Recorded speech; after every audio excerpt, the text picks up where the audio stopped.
appalling cloak is still caught on the railing. No one has claimed it for their own.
A thin man is smoking below an exhaust hood, occasionally sipping from his mug.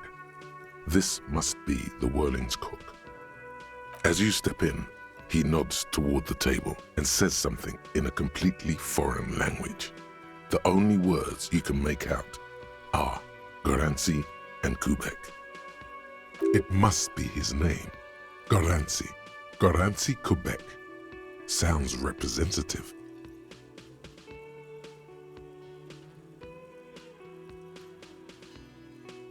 The man puts his cup down and replies something, his left hand drawing arcs in the air. He smiles and bangs his ladle against each of his pots in turn. It's almost like music, especially with the sounds of assorted dishes boiling and simmering on the stove.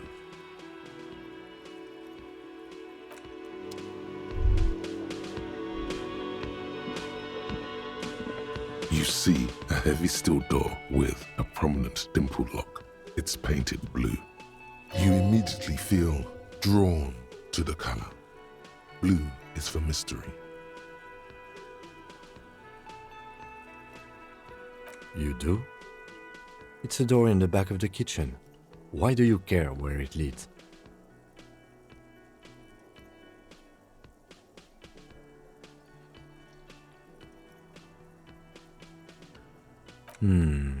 Yes, I suppose it's worth seeing if we can get in. Just to be thorough, as a side investigation.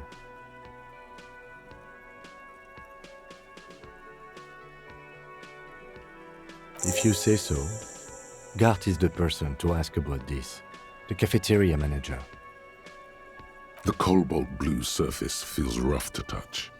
The stainless steel door is flush with its frame on every side. The door does not budge.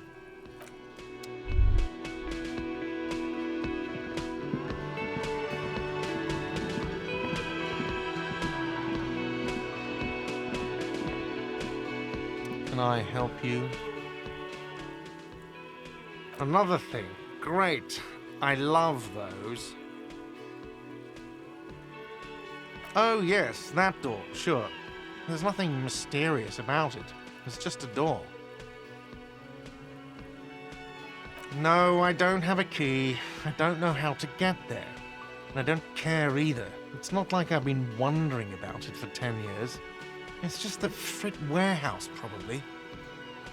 Or some boring storage space with a bunch of old junk and dust. Junk and dust. He's attempting to maintain an air of indifference, It's absolutely not convincing. Fine, okay, a little. But my job doesn't leave me time for wondering about one locked door in one of the cafeterias I manage. So I haven't opened it. I have cleaned the whole place 100 times over, though, after the animals. And I haven't found a key, so good luck with that. Yes?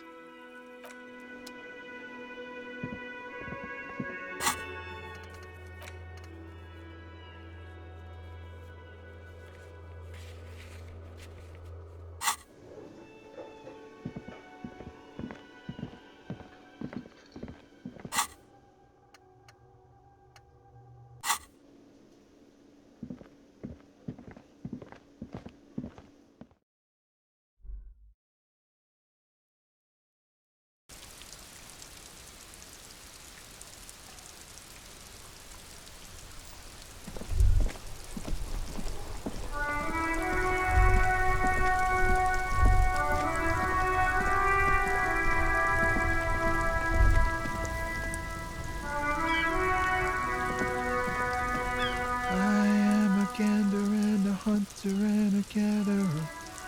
Feel like a traveler.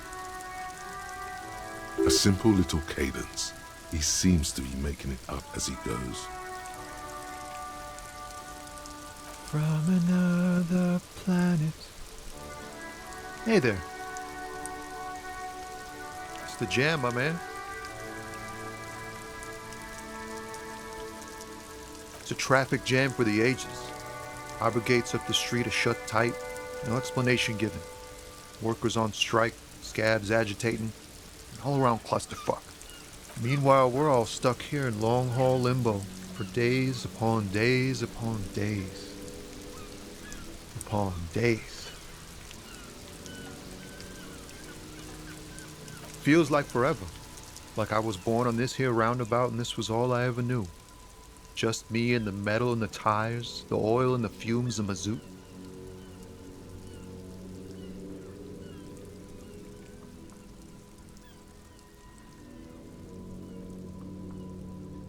Yeah, imagine. It's been a whole week already. Behind the laugh, however, a touch of sorrow. So tell me, what do you need?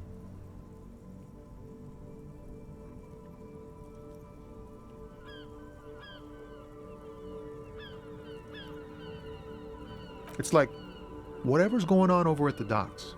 Workers got a blockade set up, making demands, no way in or out.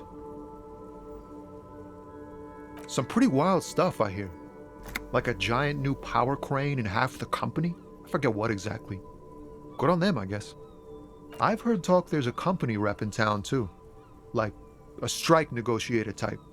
They'd know what's up. Precise demands and so on. Ah, yes, from the Wild Pines. We'll meet her soon enough, I'm sure. They want to keep that money flowing in, my man. Ka-ching. Anything else? Yeah, this ain't really my area of expertise. I just do my job and get paid. I have things to do and places to be. All of us do. Us lorry drivers. Camionneurs. You still hang around here waiting for this mess to end. Most have scurried off somewhere to get drunk or high. Or laid. Not that I blame them, really. Not my thing. Chasing transient pleasures is a drag these days. I prefer the examined life now. Thinking, reflecting, observing. He tries his best to look nonchalant, but there's a rigidity in him, as if trying to conceal something warm and deep beneath a cool exterior.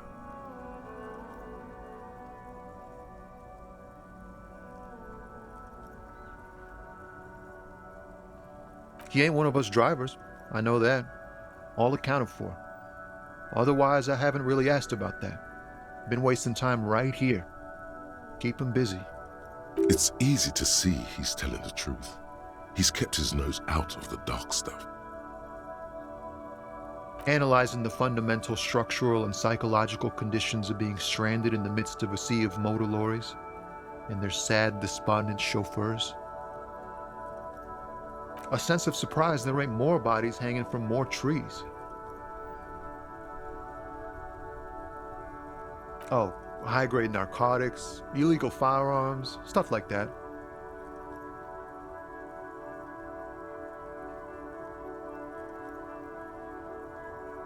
Can't even get a few jokes past you, my man.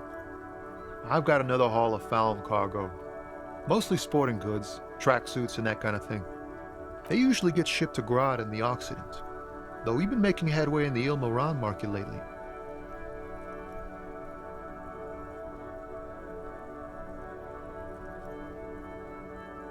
This rockin' beauty. Sure is, like a rash you can't get rid of. You interested in heavy-duty cargo machinery? A motor lorry, also called a camion, on Caillou and neighboring islands. This one looks roughed up enough to be some sort of found rust bucket. Maybe the A6?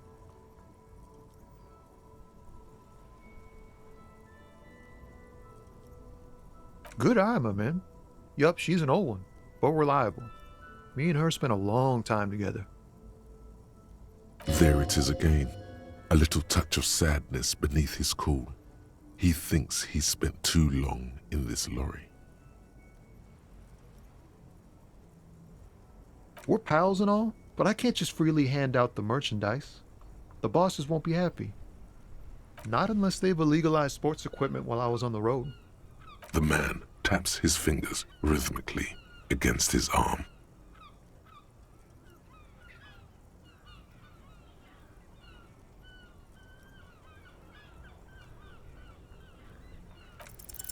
Ease into it. Don't go too far. This seems like a personal matter.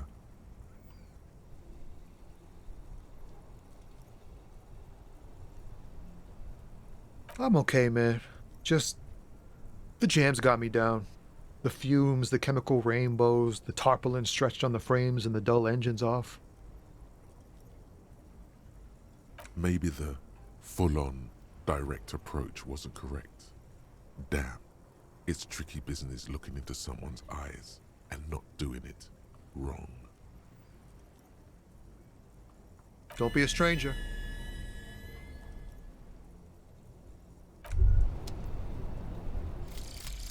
Volumetric ship compressor. Bizarre scientific news from Revachol West today, where a police officer's shit has been observed at a pressure of around 495 gigadecimals. These metallic hydrogen levels of shit togetherness were thought to exist only at the center of collapsing stars, not law officials. It remains to be seen how long the shit singularity lasts.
There he still is, looking right through you with his white eyes. The body below is entirely dedicated to that corpse smell. Emitting it is all it does now. As you breathe in, the odor comes over you. It's a smell of the mind telling you to run, and your stomach to wring itself empty. With your hands at your sides and your eyes squinting, you stand in it.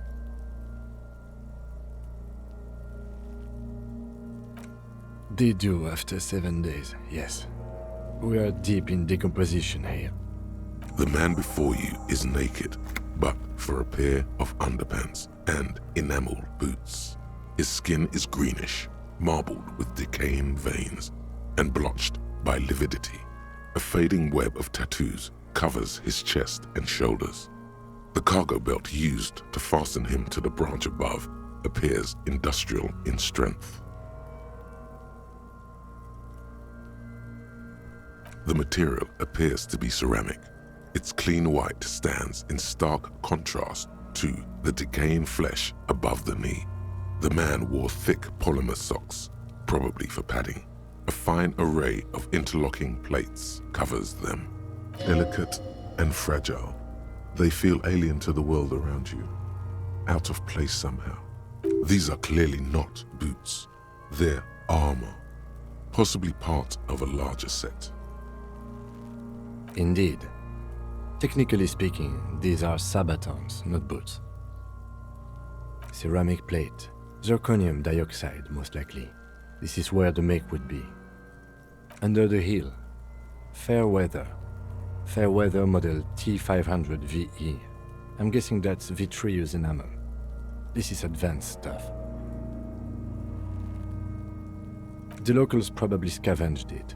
It would be odd if he had more on after 7 days. We should keep a lookout for these species. The armor could yield information. This is one thing he might actually know.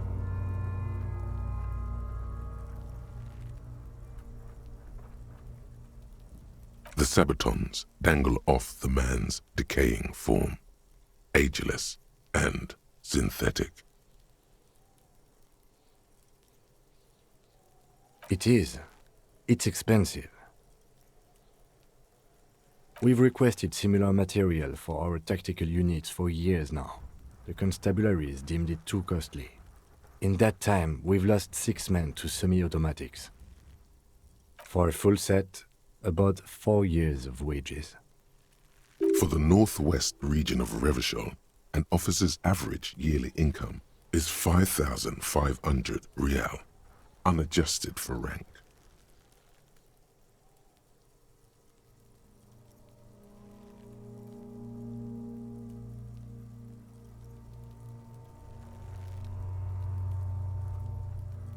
By catching, do you mean let's not log them as evidence? Let's steal them? Of course. The lieutenant nods often. It's part of his unplastic expression range, communicating both professionalism and sarcasm. This time, the latter. That's for us to find out. My initial report on the area suggests he was a security guard for the harbor company, but that's just hearsay.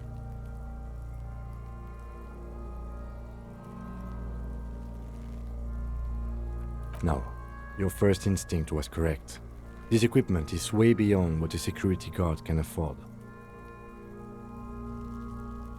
A small bell-like sound fills the air, like tapping on the side of a porcelain cup. It's anything but. This material is a kinetic redistributor. It spreads kinetic energy horizontally, from plate to plate, dissipating it entirely. See? Faint, organic lines cover the plates where they separate into smaller ones. These plates then divide into smaller plates until there are hundreds of them altogether, like whirls of floorboards. The design looks organic, influenced by highly resistant wood materials, like lignum vitae and ebony perhaps. If trees were made of porcelain, this is what their cross-sections would look like. The smooth, glossy surface fractures into ever more intricate interconnections, peaking on the right sabaton, where you notice. The whirls are in the shape of a letter and number combination, E50, 100, 1000. Good. Can you read it to me? We have a make and a number. That's something. We can use the radio in my kinema when we're done. Either station can chase it for us.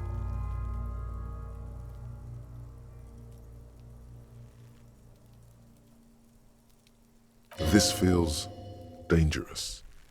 Are you sure?